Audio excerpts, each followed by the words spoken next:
Hello, and welcome to the FM podcast. I'm Jen Fritz, and I run Fritz Media, a music publicity and digital marketing firm located in Vancouver, Canada. And this is episode number 53 of the podcast. So the topic of this week's show is digital marketing trends for musicians. And joining me on the show is Peter Carruthers, who is the former marketing and digital manager at Arts and Crafts, where he worked for almost 7 years. So he's got quite a bit of experience to share with us. Peter and I had a great discussion about the current trends in digital marketing and what musicians should be thinking about when it comes to digital marketing plans when they're releasing their new music this year. It was a really great chat, and I hope you enjoy it. Here's my conversation with Peter Carruthers.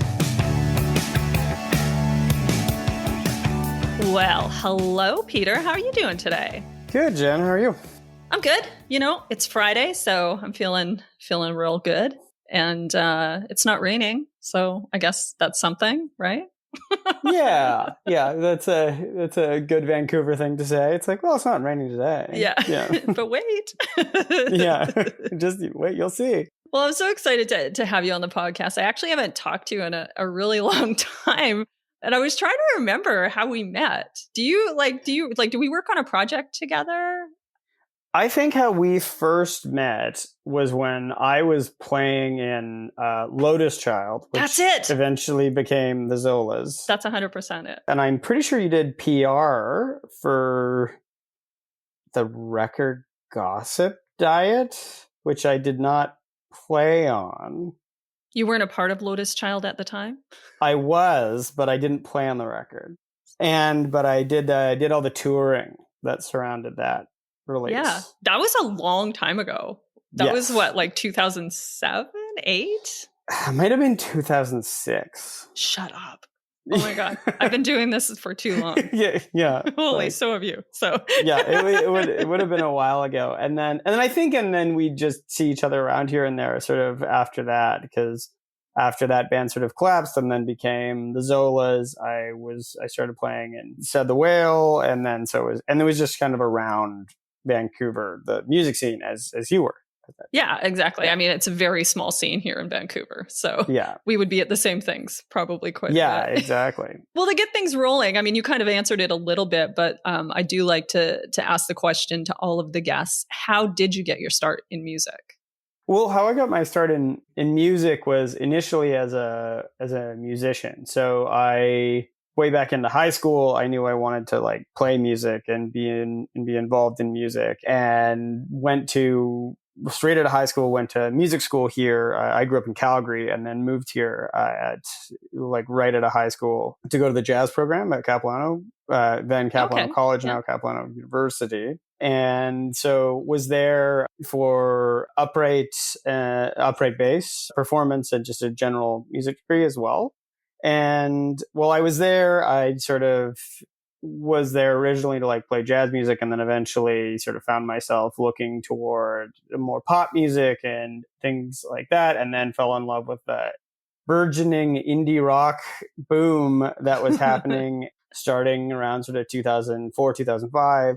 And then was in a bunch of bands, as I said, Lotus Child, which eventually became the Zolas, and then, which I was not in the Zolas. Right. And then just sort of played in a lot of different bands, a lot of touring groups around Vancouver, including Said the Whale. I was in and out of Dan Mangan's band for a period. I was I did a tour with Hannah Georges as well, and and then started doing more international touring with a group called Siskiyou, which never did too much, which was based in Vancouver, but never had a ton of audience here. But I did 5 European tours with them, and played a bunch of sort of major European festivals like Primavera and I'll Be Your Mirror as well. And that was sort of what eventually led me to get totally burnt out. And my then girlfriend, now wife, was like, "So you're not home a lot." And that was starting to really wear on me. And that eventually led me to sort of explore what I could do next, which eventually I found myself looking at some graduate schools, and the program that was of most interest to me and I applied for was at the New School in New York. Mm-hmm. So went and did a Master's of Science in Media Management at New York and pivoted to the business side of the music industry while I was there. Nice. And so while I was there, I interned with Network and with Cobalt Music Mm-hmm. Group within what is now owned by Sony, but was then owned by Cobalt, AWOL Music Distribution. And so stuck around. So I was in New York for 2 years. And then my wife and I at the time were trying to figure out where we were going to move next, because she was also completing her graduate studies and she works in government. And she found a position in Toronto, and I sort of went, well, that works. And so led me to Toronto, where I worked briefly at Believe, and then eventually found myself at Arts and Crafts, where I worked for almost 7 years. Oh, wow. In the marketing department. Yeah. So crazy. Yeah. And that brings us to the topic for this week's show, which is digital marketing trends for musicians. Yeah. And of course, the reason that I did want to talk to you about that is because you have so much experience with digital marketing. As you said, you were most recently the marketing and digital manager for Arts and Crafts. So yeah. I'm sure you've seen very many digital marketing trends come and go. Certainly. yeah. In that time. But we're here to talk about what's happening now. And I put together a few trends that, seem to be the most talked about right now. And I think to get things going here, we'll maybe start with the one that has the most press attention, the one that people are talking about the most. And that is AI and, how AI contributes to digital marketing. What do you think about that? Do you see maybe different ways that we can be using AI for our digital marketing? I think I think with AI, I'm admittedly I'm a bit of a skeptic on sort of new tech trends when people Mm-hmm. sort of jump on board. I was very, very skeptical, I think largely proven right about sort of like blockchain and Web3's kind of application. Totally. And it's how it's going to change the music business. And I think that I think AI has actual functional utility, but I think how and what you can do with it are really like a weird sort of squishy questions right now. So I'll tell you where I see utility for it, especially for an independent and up and coming young artist. Mm-hmm. It not everyone's good at writing or has experience writing a lot.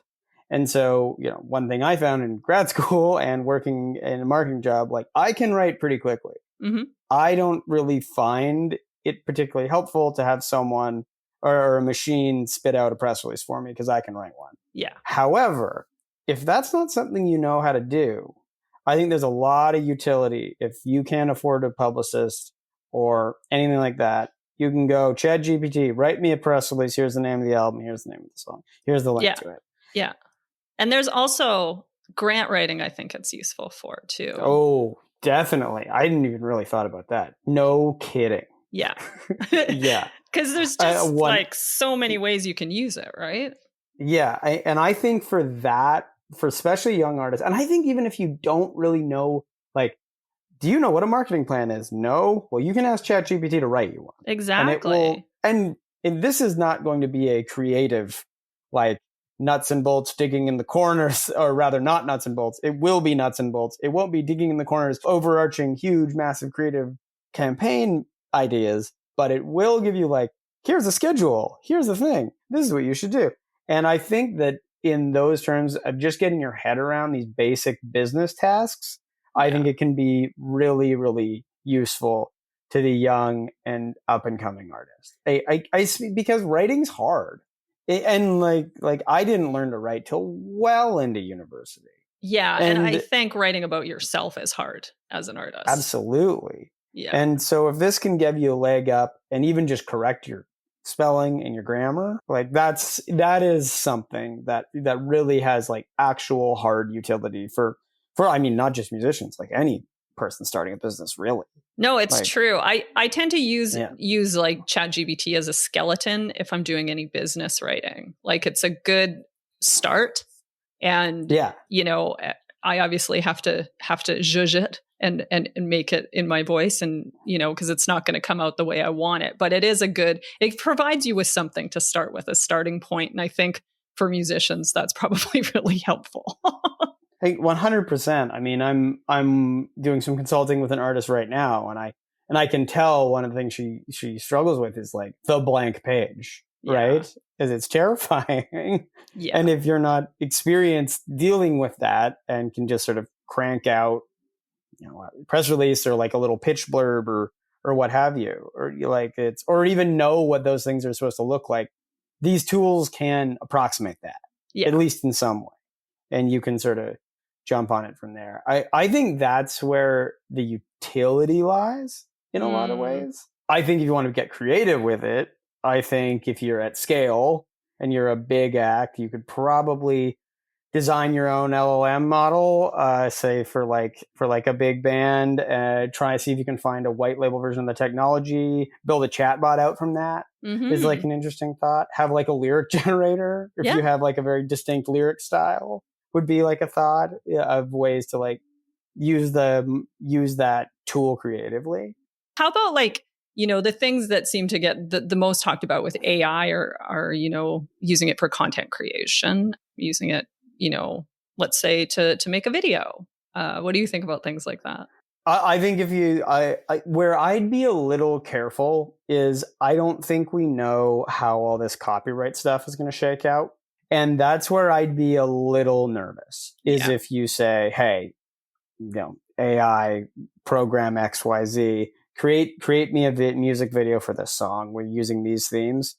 You just don't know where it's going to pull from and what's going to create. However, if you're just getting started, no one's coming to sue you for this. No. This is not legal advice. Don't listen. Yeah. This is not legal advice, and I am not a lawyer. But you could. I think there'd be some leeway there where you could have some fun with these tools. And I think like just little things like creating a motion graphic from some album art, for example, is something that After Effects and all these tools, like you'll have to learn to use them yourself. And if something like an AI system can just spit that out for you, why not? Yeah. Totally agree. All right. When I shared with you, I told you about, some of the marketing trends I thought we should talk about. And you brought up something, and that is how story interweaves with promotion, like how we need to make storytelling central. It's kind of something that's so important to what you do as an artist. What do you mean by this?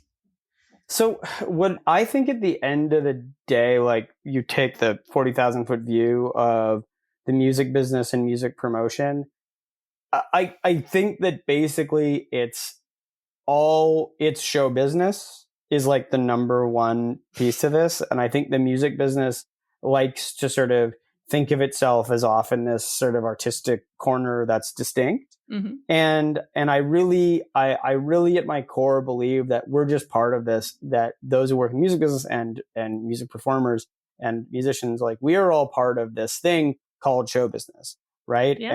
And I also think pro sports is show business as well. I think it's all show business. It is. and so if you take that 40,000 foot view, it's like, well, why do you care about your favorite basketball player? Well, it's not just because they're good at basketball. It's something else. You like how they are as like on the court, how they behave. You like how they look, their fashion, these other pieces. And so the same is true of a musician, is that it cannot be music in isolation. It has to be this broader thing, why people should care and why anyone should pay attention to your music in the first place, because it's incredibly competitive. Mm-hmm. And so you do that by creating a story and having that story be unified across your social media to say, in a perfect world, it's sort of your lyrics and how you talk about the music as well will be part of that too. And then how you dress and how all your teams will discuss your music as well. So to me, I think you really need to think musicians really get lost in this conversation about the art making, and and obviously the art making itself has to be central the way you do too. But in promotion, like, you need to be able to tell a story about yourself. And that story can't be, we're a rock band and the band has drums and bass and guitar in it. It has to be like compelling and interesting and special. Yeah. I'm from this place, and, my parents are from Taiwan. Speaking of the artist I'm consulting with right now, my parents are from Japan and Taiwan, and I grew up listening to K-pop and J-pop, and then and I started, when I heard hyperpop music for the first time, that sound reminded me of these things, and it drew me to this music, and then it drew me into this world of fashion and presenting myself in this way. And I found then all these things I'd always loved, being anime and J-pop and K-pop, into this new music form called hyperpop, and I wanted to start making it. Yeah. But you've got to be able to tell these stories about yourself and not just sort of get lost in it. And I think it's the touch points along the way of how you're talking about yourself in the different platforms that help tell that story. It's also sort of why I do tend to believe in, at least, like, I am not one of the music marketers that goes, well, you don't need a publicist. Yeah, well, you don't need a radio tracker. You don't need this. Thanks, Peter. I appreciate it. Well, sure, but I think, but like, you've got to. But it's hard to tell your story, right? Yeah. And these are the people who are going to help you tell your story, because at the end of the day, it's all like your story and your overarching, the overarching idea of you as a commercial product is like what you need to think about. Yeah. You're like it's not tied, right? Like, it's like all music isn't detergent. It's actually not all the same. Yeah. So you need to tell people why you're not the same, and you need to build that in.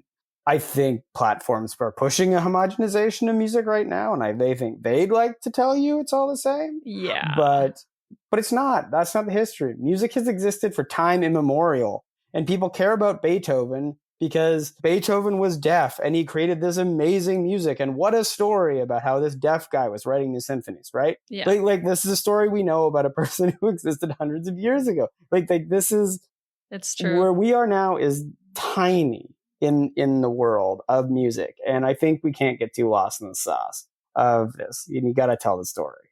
Yeah. And like you said, you can't tell the story yourself. You have to have a team of people that, can help you tell that story. I mean, obviously it's good that you tell some of it, and, you can do that on social media and do it authentically, but everyone's got to be in on it. Everybody's got to know who you are and, help to let everybody know the story. How about just kind of like something that I've been talking about a lot, and specifically because the first episode we did of the season was with Tyler Bancroft from Said the Whale, and he brought up the idea of owning your audience, which really, really stuck with me. And I think it's an important concept just because of all of the conversations we're having around TikTok right now. And how the current changes on TikTok have artists thinking about how much of their audience they actually do own. Like, if that platform goes away tomorrow, so does their audience, right? Yep. So do they have other ways of reaching that audience? So yeah, let's talk about that. Let's talk about, the idea of, looking for ways to capitalize that and to actually be able to reach your audience directly. Yeah. So I think, the businessy way to talk about this is you've got to look at these things as the mouth of the funnel into your own artist ecosystem. Yeah. Owning your audience can happen a million different ways. Like, that can be an email list, right? Yeah. At its most basic and most fundamental, that's sort of what it is who are you? What's your name? How do I contact you? Mm-hmm. Like that's pretty much it. And that's a real start. Part of me feels like we're going back to people writing their names and emails down on at shows. At the merch table. At the merch table. Yeah. Because at least you know how to get in touch with these people and they liked you. Yeah, or else exactly. They wouldn't have signed up, right? I think these platforms like Spotify and TikTok are not going to give you this information. No. I think we know that. No. maybe there could be some changes with Spotify. I do think there is some movement there, but I think it's for artists at scale. And so if you're just getting started, so if you're your Broken Social Scenes or Spoons or Chance the Rappers or what have you, Spotify will probably talk to you and give you some access to those people. However, I think if you're really just getting started, I think that's pretty much walled off from you. Oh, yeah. And so I think you want to bring them into some type of system that lets you control that. So that could be, if you like writing, that could probably be a Substack. Is an interesting way to go there. Yeah. Dan Madigan's doing that right now. Yeah, Dan's been at that for a little while now. I think he's had some success with it. Yeah. And Dan's always liked writing. Like, I think he's always sort of had he's been always putting himself out there. He's got a real history of that. Yeah, I mentioned when I was talking to Tyler about how he's the king of email lists, because I signed up to his, I think in 2007, and I still get it. And, and I signed up for it at a merch table, right? So yeah, he owns his audience.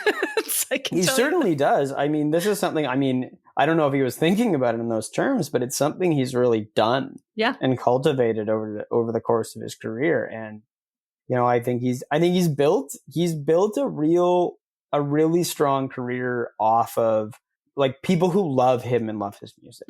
And I think that's also a risk there when talking about TikTok and talking about Spotify, is that, yeah, sure, you've got 100,000 followers, but or 100, and say like 1 million monthly listeners or 600,000 monthly listeners.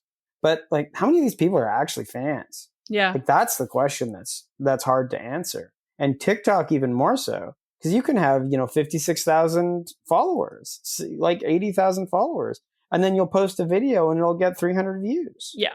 What is it? How do you interpret that? Yeah. What are they there for also? Are they just there because they saw one funny video you did, so they gave you a follow? Do they even know you make music?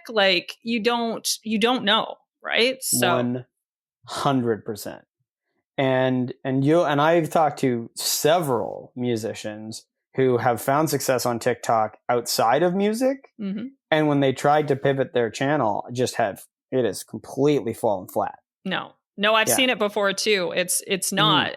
You think it would work, but it doesn't. That's not what they're there for, right? So because they're not really fans of you. They're sort of fans of this video you did once, kind of thing. And that's a really tough thing to navigate. Yeah. No, it's true. Yeah, that is a valid point. It's not you as a person, as a personality. Sometimes that works. YouTube is kind of more the place for that, but yeah.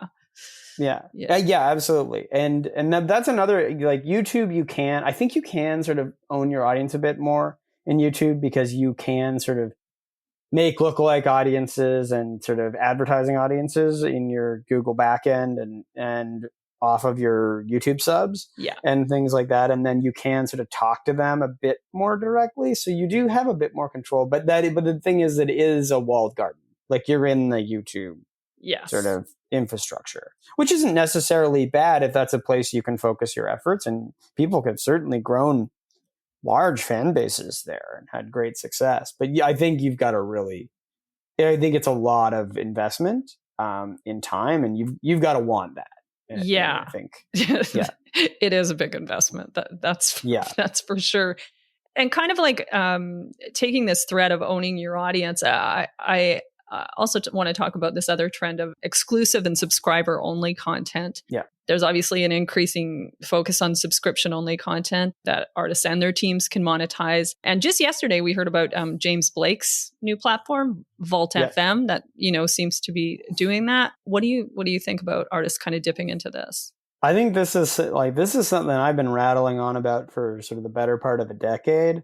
Is that it seems like the superfan conversation comes back sort of once every 6 or 7 years, and it seems to be coming back around. I think it remains true, and it's basically always been true, that your most passionate fans are probably going to make up something between 70 to or more percent of your income. Mm-hmm. And because they're the ones buying shirts and they're the ones buying records and they're the ones going to concerts. Exactly. And so if you can find a way to give them, and sorry, I should say also that one of the most principal theories in the superfan concept is that these people actually don't have a good way to give you as much money as they would normally. Yeah.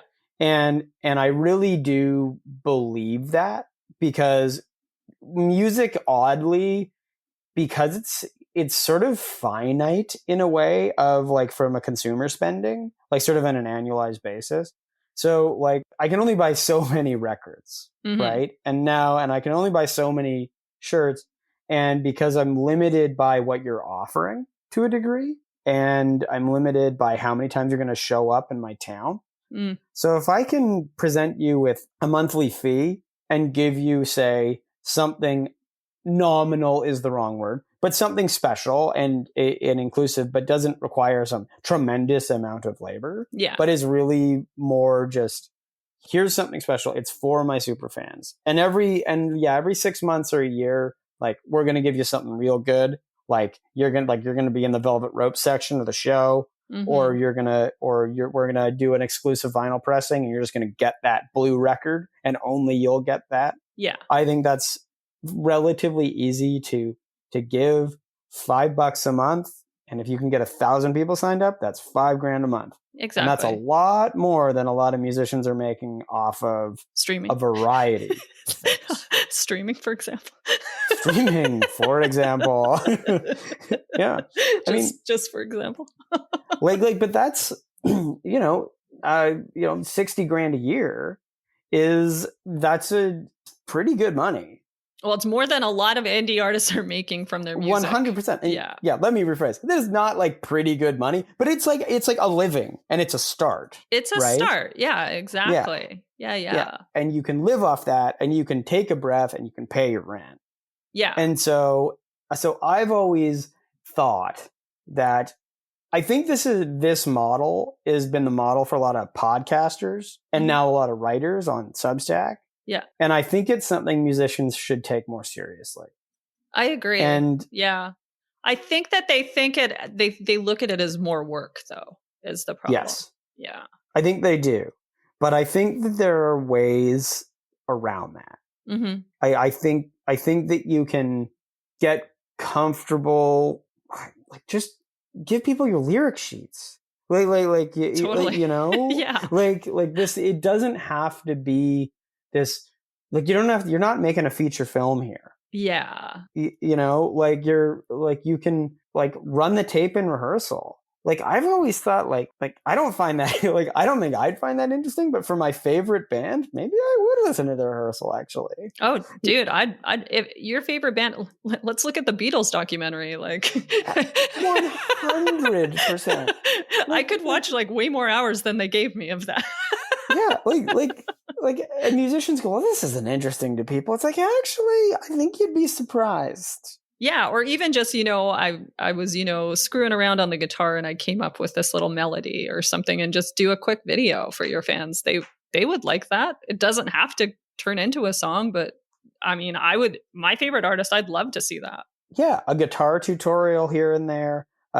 Like have the drummer show you how to play something. Have the drummer talk about his favorite drumsticks. I mean, this is... Yeah. Like, hey, is it more work than no work? Sure. But it could potentially give you some money. Give you some money. And I mean, hell, if that 1,000 becomes 5,000, well, you got some real, now you're cooking, right? Exactly. Like now you got some real money rolling in. And hey, that worry, hey, should we get a tour bus? Yes, becomes the answer to that question, right? Exactly. Like, I mean... it does work. And I basically wrote my master's thesis more or less sort of about these concepts. I wrote about Twitch at the time as like an unused path for musicians, and it still largely is. And I would agree. Yeah. And I think that I remain really bullish on Twitch, and you can monetize this thing. There are ways to become a Twitch partner that the lift is not that high. You can figure this out. And I don't think it's any more work than TikTok. And you can actually make some money on this using this platform. Yeah. TikTok's a lot of work, Peter. TikTok is a tremendous amount of work. Yeah.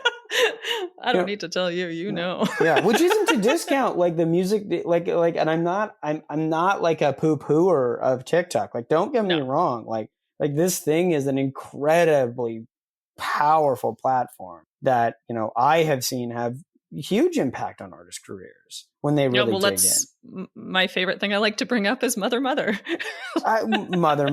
I mean, I didn't really work with the Beaches. I sort of worked peripherally with them on their e-commerce stuff for last year.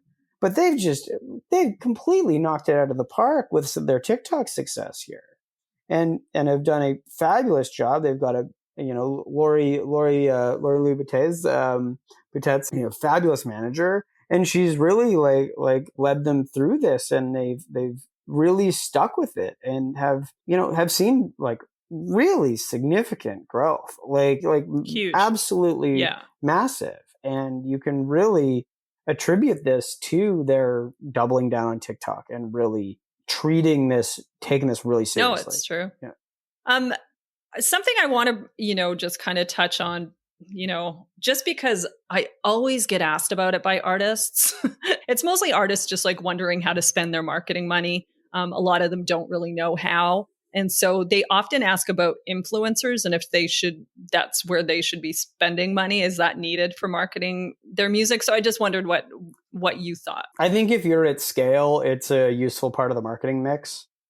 Like if you're already selling in the 5,000 plus sort of equivalent records world, I think you can have a serious conversation about using it as a way to grow social media and maybe reach new audiences. I think if you're smaller than that, not really. It's probably just not worth your money. That's what that's generally what I say. It's like your money, if you're an indie artist and don't have a huge budget to begin with, it's kind of, your money can be spent better in other ways. Yeah, I think that's what it comes down to. It's these things are expensive, often rightfully so, because I think it's a lot of work, and there's a agency that has to wrangle these creators, and there's a reason it's expensive. But I've run several influencer campaigns. I've never seen great returns from them. I remain completely open to the idea that you could have a very effective influencer campaign. Yeah. But I think the right artist, the right influencer team, the right sort of creative coming around and being suggested, I think it's challenging now. There are micro influencer platforms, which are a bit more affordable, which sort of run more in the $500, $250 to $500 range. I haven't played around with those too much, but I was looking into them somewhat recently, and they definitely piqued my interest. So maybe in the future, that's something to kind of keep an eye on and see. Might be something down the road. Just kind of wrapping things up a little bit. I just kind of wanted to ask, maybe for a future prediction for you, is there a marketing trend that you see on the horizon coming up? Like, what's a digital marketing trend that we should be thinking about for musicians? That's a good question. I think that a thing both in the future and now that artists need to be really cognizant of is leveraging the audience of their local community and their peers, meaning either local or sort of like their broader sort of internet community, however, and collaborate on music, release music together with both of your names appearing on things, play around, come up with a new name for your group. Yeah, like and release that as a duo thing, but keep all of your names attached. And that's sort of leveraging how the DSPs work, and will then funnel you into the Discover weeklies in Spotify for both of your artist streams. And I think just really, really being cognizant of that, just do a duet. Like you and your pal both make music and like to hang out and talk music, release music together, write a song together, put it out. Yeah. and better yet, write an album together and put it out. No, it's true. And you're tapping into two fan bases, and it does good things for you. Yeah. I think that's the big, I don't think I'm reinventing the wheel here, and this is hip hop's been on this for ever and ever. Yeah. And I think everyone needs to seriously take a page out of this. And then the thing to really look at is, I think from a genre perspective, you're going to see, you're already seeing it, just like massive growth in country music. Yeah, that's definitely happening. Yeah. And just a rethink of like, basically, does the music have guitar in it? It's country music now. Yeah. And so if you're thinking of yourself as an indie rock act, it might behoove you to sort of zoom out a second and go, is that what we are?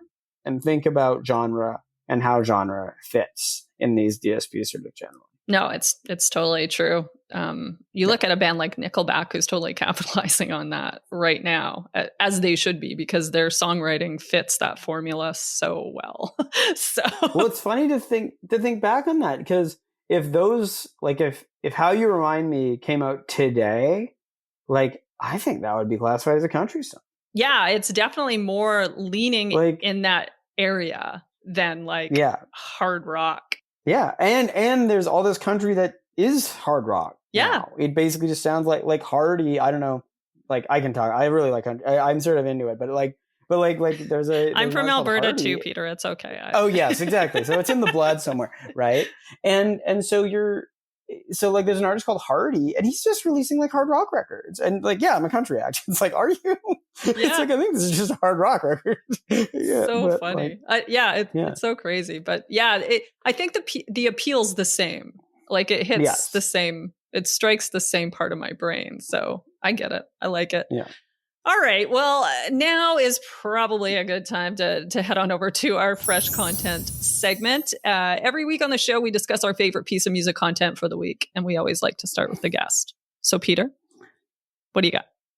So I will talk about something I'm very excited about. The best band in the world, Shellac, has decided to release their first album in a decade. Everyone should be very excited about this. Very excited. It's out May 17th on Touch and Go Records. First album out since Dude Incredible.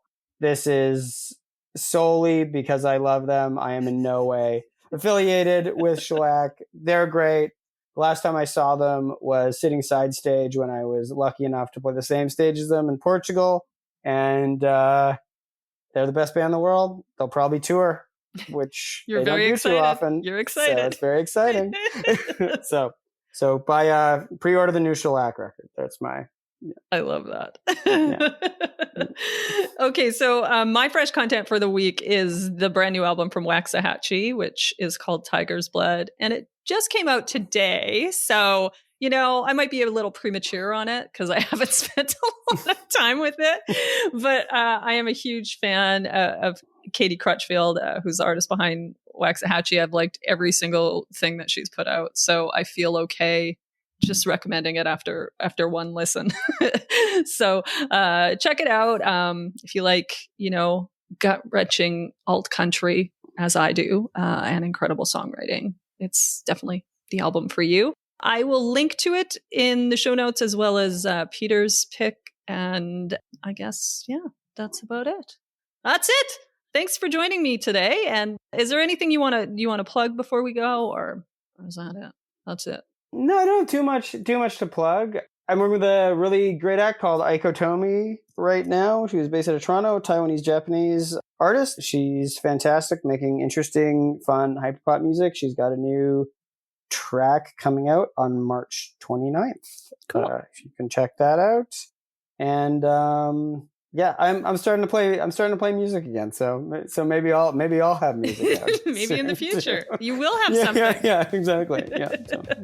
All right. Well, have a good rest of your day, and thanks again. Bye. All right. Thanks, Jen. All right. Bye-bye.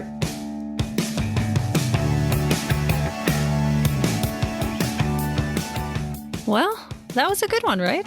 I hope you liked it. And thanks again to Peter for coming on the show.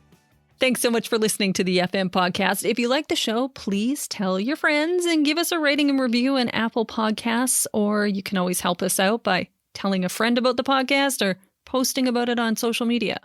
Whatever you want to do, we'd really appreciate it. Just help us get the word out about the show.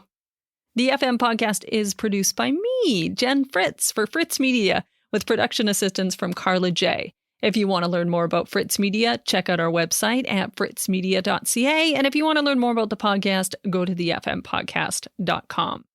A big thank you to Said the Whale for providing the theme music for the show, and you can find them at saidthewhale.com.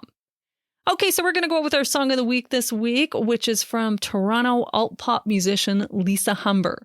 This is The Devil's Advocate. Collecting alibis, ignoring warning signs. The devil's advocate would say I asked for it. I hope this message finds you well. You're way too self-absorbed to tell that I'm leaving. I've already spent too much time dwelling on what was never mine. I was foolish. Collecting alibis, ignoring warning signs. The devil's advocate would say I asked for it. Collecting alibis, ignoring warning signs. The devil's advocate would say I asked for it. Quit playing make-believe with me. Are you way too obtuse to see that I loved you? Been making choices based on fear, the same mistakes year after year. But that's over. Collecting alibis, ignoring warning signs. The devil's advocate would say I asked for it. Collecting alibis, ignoring warning signs. The devil's advocate would say I asked for